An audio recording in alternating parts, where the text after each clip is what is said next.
MaJaMa Jams is brought to you by Love. MaJaMa.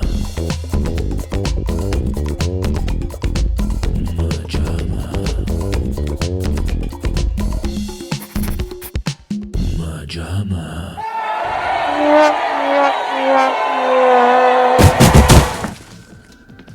You know what? I'm gonna need to hack into police files.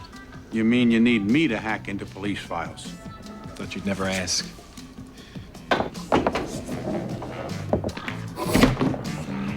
Welcome back, everyone, to MaJaMa Jams, a show where we discuss other people's work to avoid doing our own.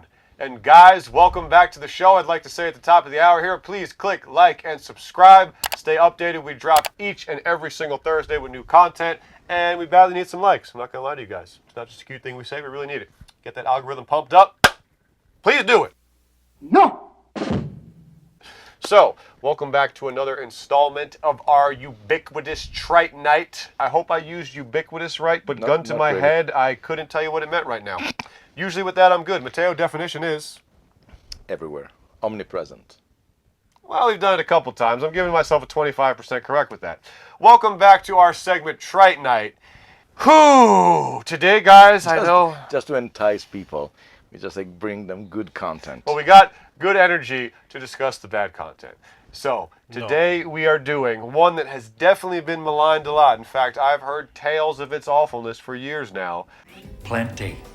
Shot in 2000, released in 2002, Eddie Murphy's The Adventures of Pluto Nash. Pluto.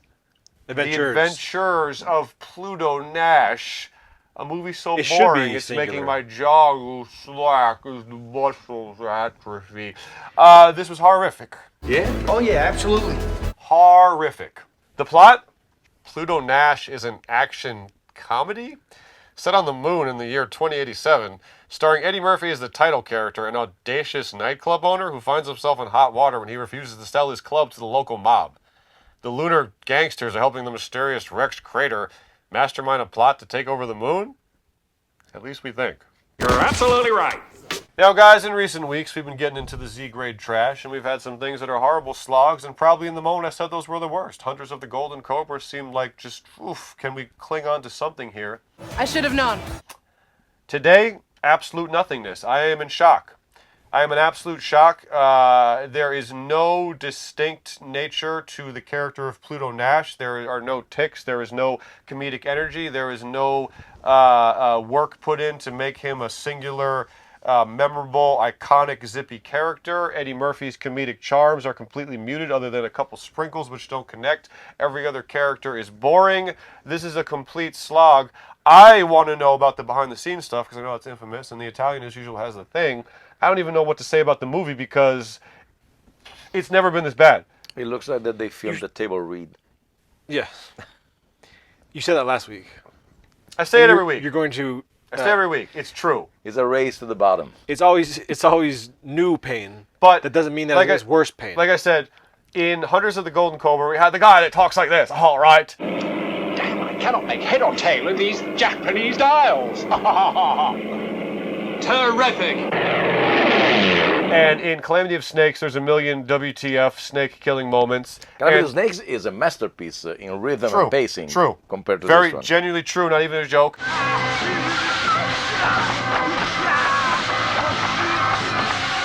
And Anatar is a spectacle, even if it was a boring one.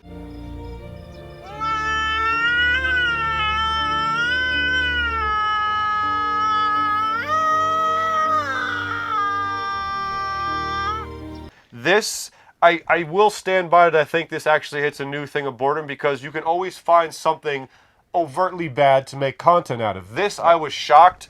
A flat line straight across. Like, there's no work done to make Pluto a character. No. Well, I don't think so. At least it would be if Eddie did his, like I said, the Will Ferrell became a Will Ferrell factory. And eventually it's just like, Will, do your either screaming loud, abrasive jerk or your meek, like, timid little dad type role, one or the other. But at least those were still the Will brand. This is like Eddie is just himself, not even. Eddie Murphy on stand-up is electrified. This is just, hey, what's up? It's me. This is the character. It's just...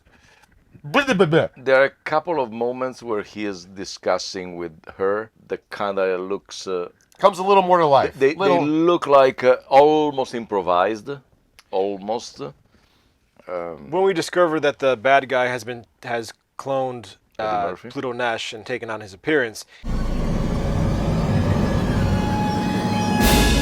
So you got it all figured out, huh?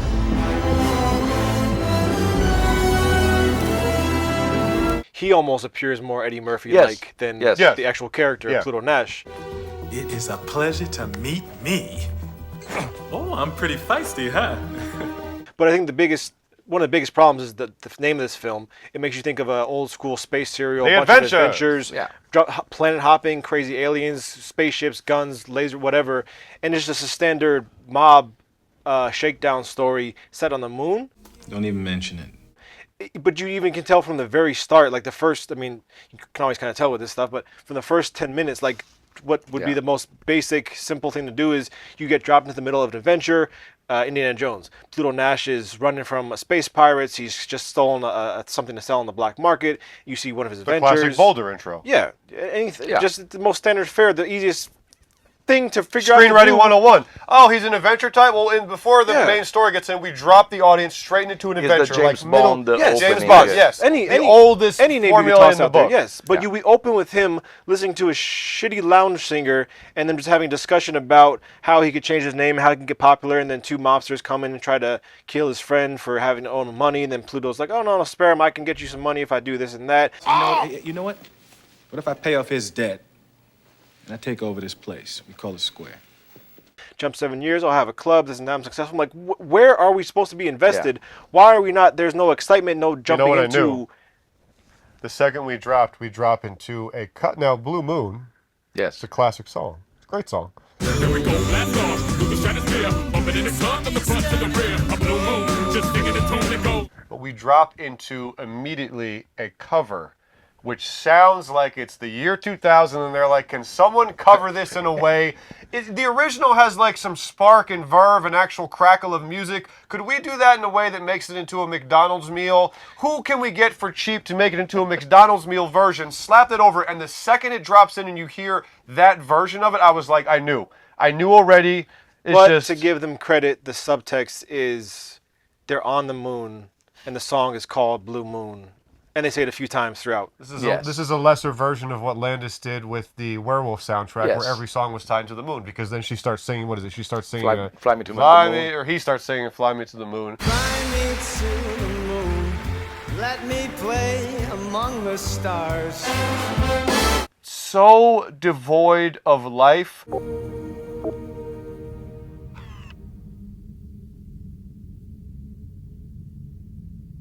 But I do think that as I was watching it, I'm like, okay, if there was an angle I was to take from this utter battlefield of boredom, where the landmines only explode into more boredom, This angle? That one?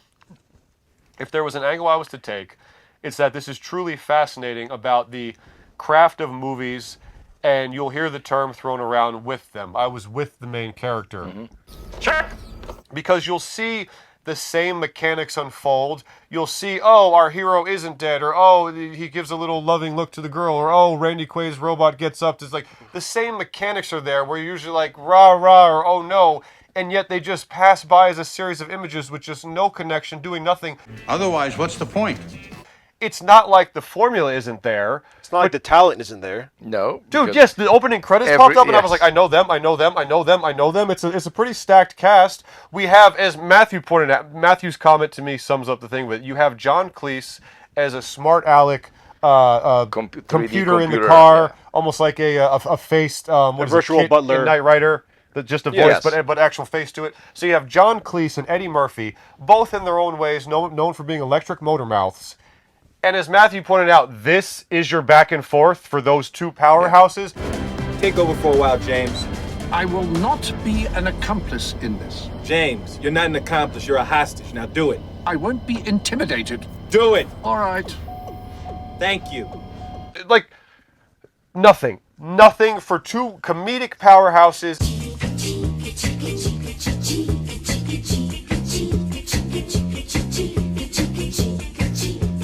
Oh, do you want me to organize a lift for you or something? No, I booked a car. Thanks. Okay. Oh, John? I don't mean to be nosy, John, but, you know, you're happy driving and everything. What happened after all your success, Oh, the money, well, you know, alimony, parties, drugs, gambling, hookers, prostitutes, ladies of the night. No, I'm being silly. I never gamble. And the whole cast is, you got Joey Pants, you got Pam Grier, who has nothing to do. Luis Guzman. Guzman is always amazing. Rosario Dawson, always dependable, looks gorgeous here. This is apparently her first big league movie. I was gonna ask. Okay, I need to know how much this cost. Oh yeah, okay. We're gonna get into the behind the scenes, because trust me, there is honestly not a lot to discuss of the movie. We could talk about all the different boring parts, but let's get into the behind the scenes. Hey, look, no now and no tomorrow. No means no. Leave me alone.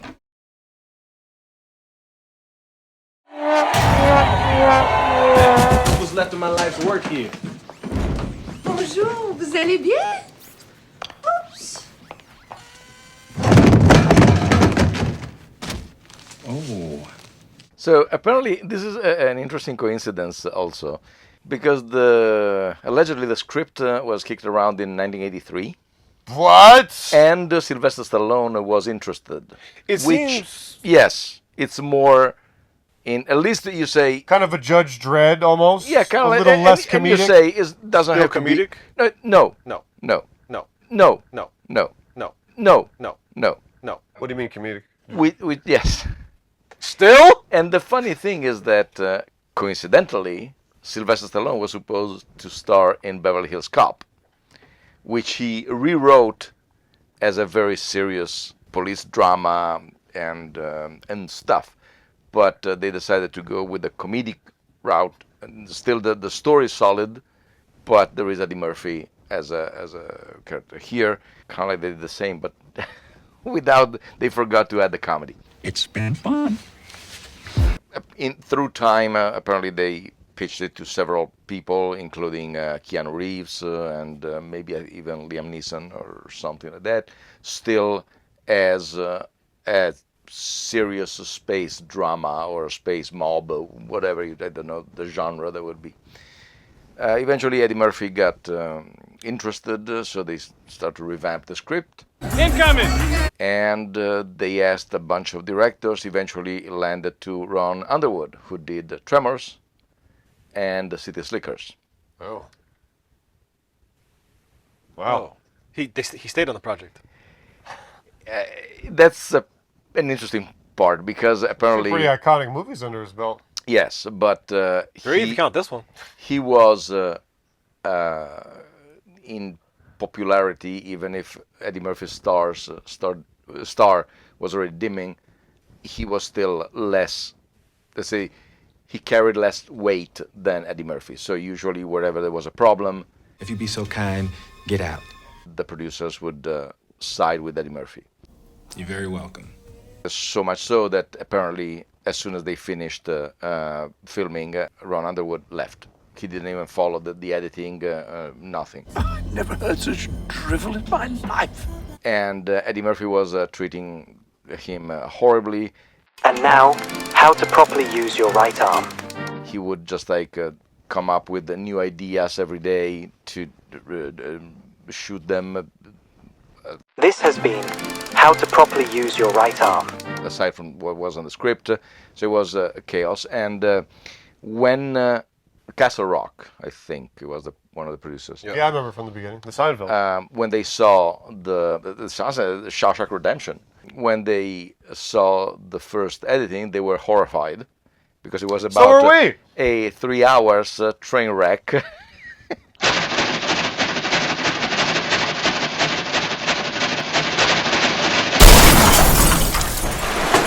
And the movie at that felt like 3 hours. Up till that moment had cost $100 million. What? In 2000. So. What? This movie. Yes. This what we just watched on this television screen. They. $10 million. They called an Oscar-winning, I think, editor to try to make it some. Can you do something with this? I'm sorry, you want me to edit it, or you're asking me to kill all of you? He fidgeted with it for a couple of weeks, and then he said, you know what? This movie needs a new opening, a new ending, and other scenes. Hey man, what's going on here? Those are reshoots? Yes. Eventually what happens, and this again is lost in the lore of that, but Castle Rock said, no more money. So Eddie Murphy put $20 million of his money. He directed the scenes because Ron Underwood refused to come back.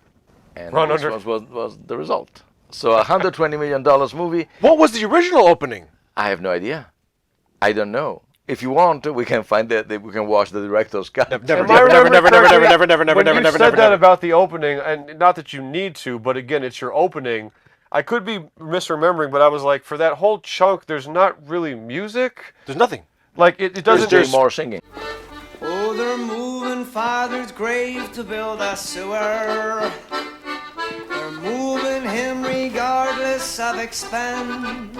It doesn't set the tone of any way. Again, like I said, you don't know him as an adventurer. Everything about his past is told to you. Yeah. And it's not. It says he's a smuggler. I'm not in the smuggling business anymore. Yeah, he said he was a not smuggler. even particularly. He's been locked up for a while. He just got out of prison.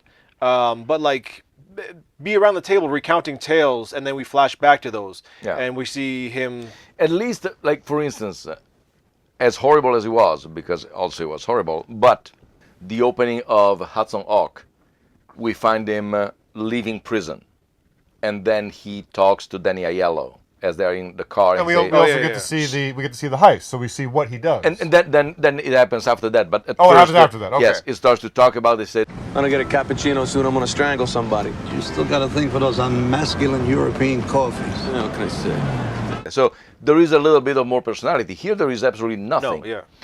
And that to me is the main point, is that maybe that's what it is. We've seen other boring flops or whatever, but Eddie just, for such an electric performer, there's no distinction to this character. Pluto Nash is not just me speaking on screen. Yeah. That's what blows my mind. And bored almost, because there is no... Just bored? I just... bored. Honestly, look at my... I just, You can say what you want about later Mike Myers projects like Cat in the Hat or Love Guru. I got nothing. But Mike, love it or hate, is still electric. He's still alive. Mike there. You see Eddie him is alive. just speaking. Yeah. There's no character here. Yeah. Why? You got a problem with that? And so the $120 million movie, after being shelved for a couple of years, it came out in August 2002, and it made a whopping $7 million. Opening weekend. No. Total gross.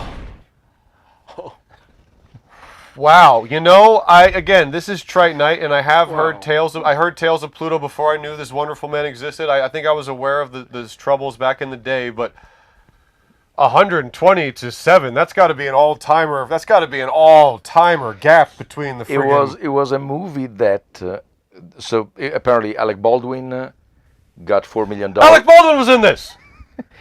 He got $4 million for his cameo. And he was on screen for 2 seconds. Yes, and then he said, "No, I don't want to. Remove me, whatever." Oh, for real? And yes, and they say it gets better and better. And they told him, "Yes, if you give us back the $4 million, okay, I'm in the movie." But he refused to do any publicity, as did Eddie Murphy. That's gratitude for you. He did not go on any How do you place. put 20 mil of your own money into it and then be like, "Oh wait, it turned out terrible"? Like, hey, Bill Cosby went out to badmouth Leonard Part 6. Yes. So.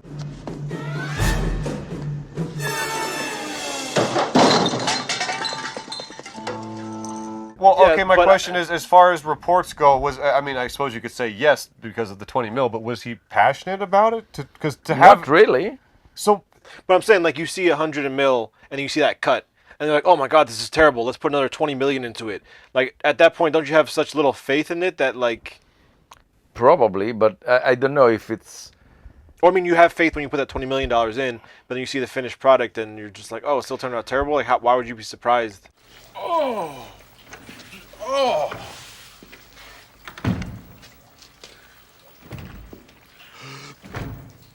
if you're directing and writing every, it's a weird. I mean, Eddie, you can't be surprised. Well, you got me there. Gonna go enjoy the rest of my weekend.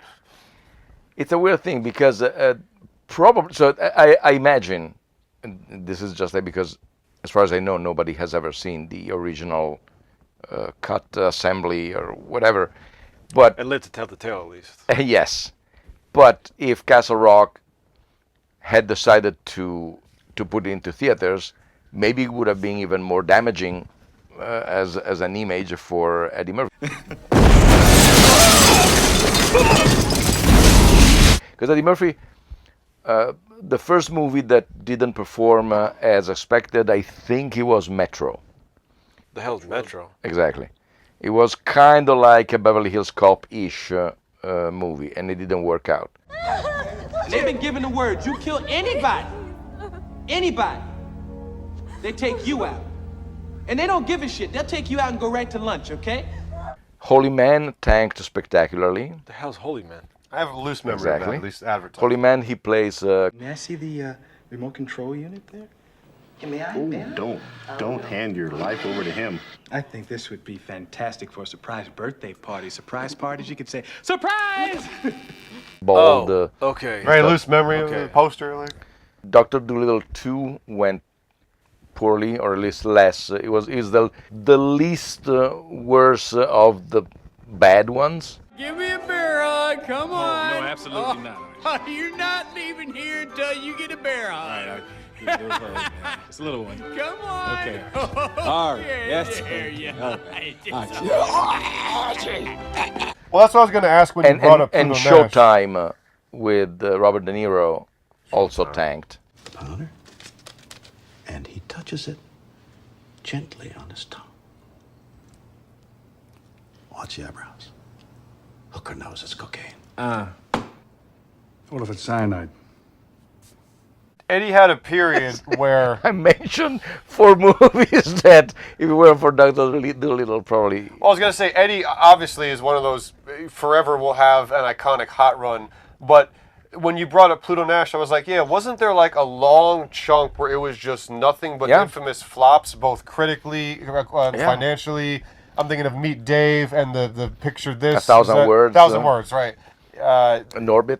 Around, Wasn't he an it was alien like in Meet Dave? flop. Yeah, Meet Dave, he was a... Welcome to Old Navy. Any ideas? Likely a ritual greeting, sir.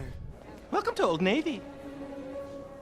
He played a starship filled with a lot of Eddie Murphys inside, or something like that. Yeah, What was the apex? Because he had so many hot hits. What was the apex? Beverly Hills Cop. Like, when was he at his zenith before this drawing back started? I think that it was...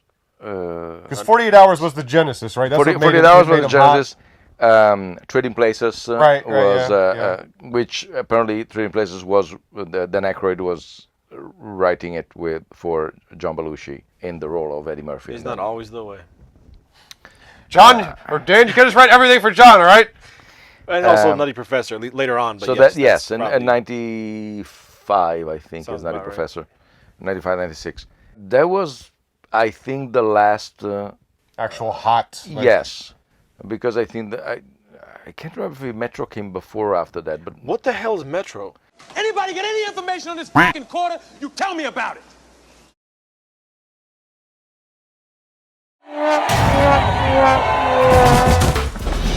Freeze! Raise your hands. Excuse me. Can I get through here? Go back to your room, lady. So this came out and no one really wanted anything to do with it. Yeah. And it came and Can you went believe late that? August and just poof. Yes. 7 million. What was opening weekend? Do you know? Like $1? No, probably was a couple of millions, probably something like that. Well, late August is always a dumping ground. I was actually talking to a buddy recently about how it's interesting that August is kind of split. Like, you can have big blockbuster studio tent poles in like the first 2 weeks, and then it almost shifts in like the last 2, especially the last week is like going into September dumping ground. So it's kind of very fitting that it was a later August release. Yeah. This one is also an interesting case study in editing because they altered 2 sequences. They merged it into the trailer. The battle between Pretty Evil Let's get it right this time. and Pretty Good. And I distinctly remember in the theater, there was a laugh. The way that the trailer is timed. Here is not even just it comes and goes. Let's get it right this time, okay?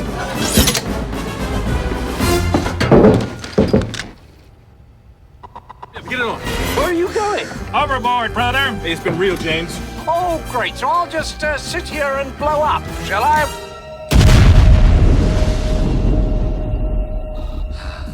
Is the same thing that happened in the trailer of Liar Liar. That in the trailer is great because they. We're going to share what our parents do for work. My mom's a teacher. And your dad? He's a liar. You mean he's a lawyer? And in the movie instead is. My mom's a teacher. And your dad? My dad, he's a liar. A liar? So it's stretched longer and is Oh, I'm sure you don't mean a liar. Well, he wears a suit and goes to court and talks to the judge. Oh, I see. You mean he's a lawyer. But that could also be trailer language versus how more True. natural dialogue. But in terms of yes, immediate comedic beats, yeah, it would work better. Do you like that? Good night. I think that the one who got out worse of this whole adventure was Ron Underwood, the director, who He never worked again. no, but he did a lot of television. I don't think he made a movie anymore after this one. I don't think he made another movie. I'm not 100% sure. I may be completely wrong, but I know that he did a lot of. He did the man. No, not the Man of Avengers, but whatever was the. Yes. The first series of MCU, Agents of Shield. Oh, we've never watched it. I think he did. I think he did. I think he did those, and he's great. I mean, Tremors is. Tremors is I an love all-timer. it. City Slickers, it was pretty darn good, and as a comedy. Except for in Italy when they titled, they asked. Vittorio Cecchigori, the distributor in Italy. How do you call City Slickers? Because you really can't translate. I was about to ask. Is a kind of like a slangish stuff like that. He thought about it and said, "Got it. La vita, l'amore e le vacche," which means life, love, and cows. That's great. That's not great. No, that's wrong, Curly. They say, can we do something else? So the compromise was scappo dalla città, la vita, l'amore e le vacche, which means I'm fleeing town, life, love, and cows. See, now that's great. What? We may have a contender like for opportunities knocking. The only problem is, dude. It's like a tagline more than a title. That's hysterical. Yep. Oh, really? Yes, really. It's like a friggin' Eat, Pray, Love in the kitchen. Laugh, love, cows. The poster's gonna be all text. Yep. See, we're laughing now. Okay, so on the trail, I did want to point out that Matteo was asking what happened to Jay Moore's character. Does he come back? And I was like, I actually remember he does because I had some loose bedrock in my brain that remembered in the trailer there was a joke about Jay Moore and the girl he was with. Amores, would you excuse us for just a minute? Sure. So, Trip, you married twins, huh? No, they're not twins. I met the perfect woman and then I had a clone. Which one's which? Who cares? Now, I didn't laugh, but in a deathly sea of nothingness, I was like, that's a decent joke. When they're grasping for anything, yes. But having said that, you know, we watched Silence of the Hams, and we mostly said it was blah, and yet there were a couple real great jokes.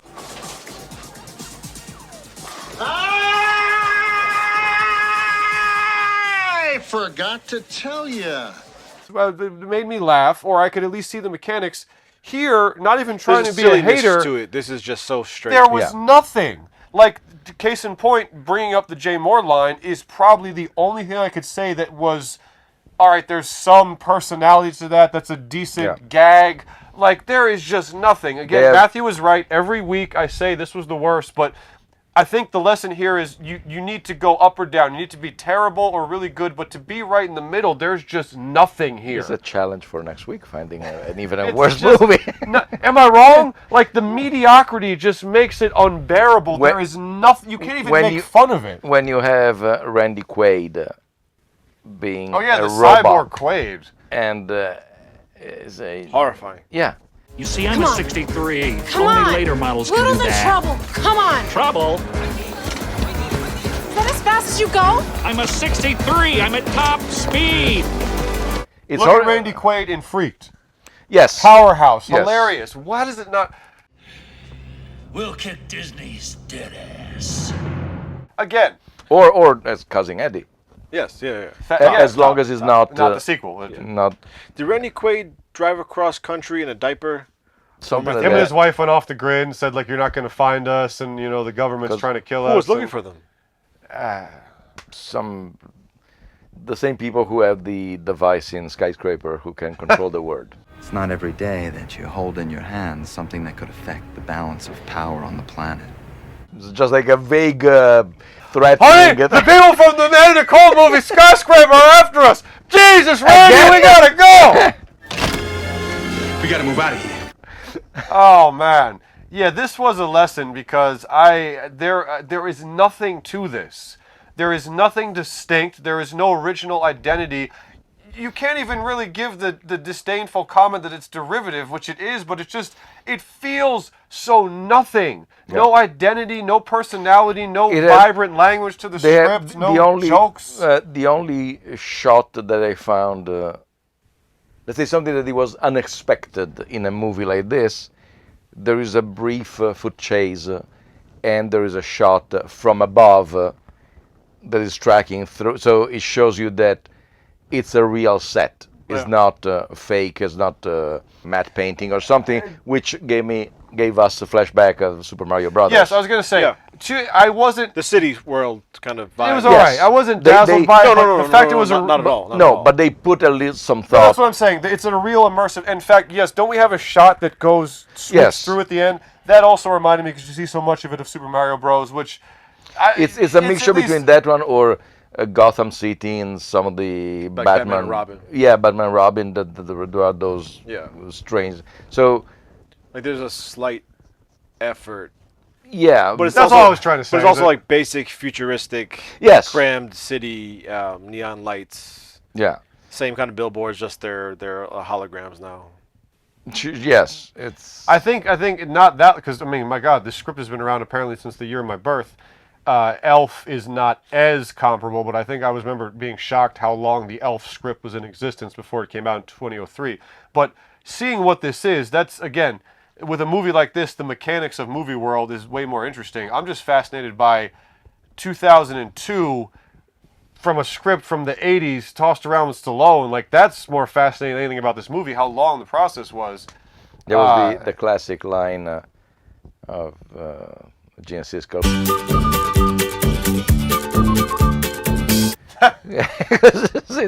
When you put these two things. Well, that's a great criteria here because I do think it is interesting. I was excited to hear the backstory of it. I always knew it was a weird, off-delayed flame out, but let's wrap it up. Yeah, very boring. Not even that much to say. So You walked right into a trap that any idiot could see from a mile away. let's express our feelings by throwing these pieces of paper. We're all diving in hot and quick because I think we know. Let's all go first. 3, 4, 5. Nothing. Five. Nothing. MaJaMa.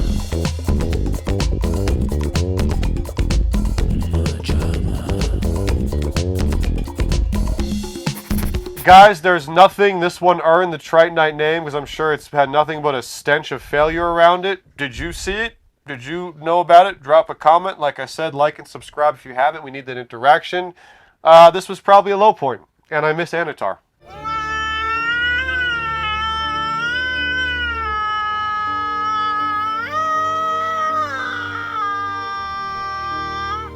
Who would have thunk it? I miss Anna Nicole.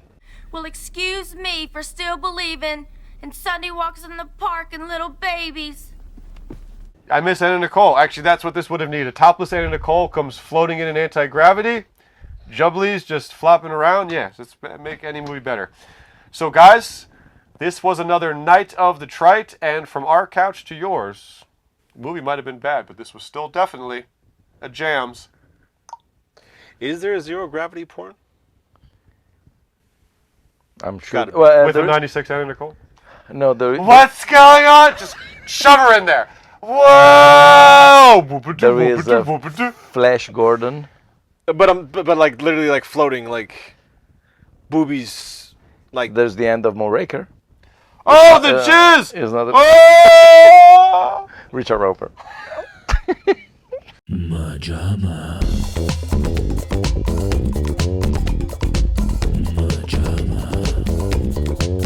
Bayou-badou. Bayou-badou. Bayou-badou. Bayou-badou. Bayou-badou. It's your right to listen to your gut. It ain't nobody's right to say no. No. It means a lot to me. Rocco the rum runner rubbed out Rico the rat with his Roscoe for robbing his rum running receipts. Round the rough and Rascal the ragged. Oh, look, Doc, I just can't do it. Never learned to speak good.